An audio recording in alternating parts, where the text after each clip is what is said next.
বিসমিল্লাহির রহমানির রহিম। সূরা মায়েদার ৪৫ নম্বর আয়াতে আল্লাহ তার রাসূলকে বলেন, হে রাসূল, আমি কিতাবে মানুষের বিচার ফয়সালা নির্ধারিত করেছি। হত্যার বদলে হত্যা, অর্থাৎ প্রাণের বদলে প্রাণ, চোখের বদলে চোখ, নাকের বদলে নাক, কানের বদলে কান ও দাঁতের বদলে দাঁত, এবং জখমের বদলে সমপরিমাণ জখম করতে পারবে। তাহলে যদি জখমের ব্যাপারে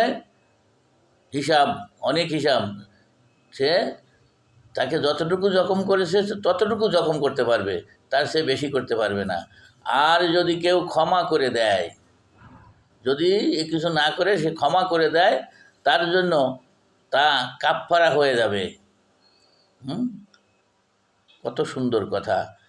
আর আল্লাহ নাজিলকৃত কিতাবের মাধ্যমে যারা বিচার ফয়সালা করবে না, তারাই হলো জালিম, কাফির। আশা করি বুঝতে পারছেন।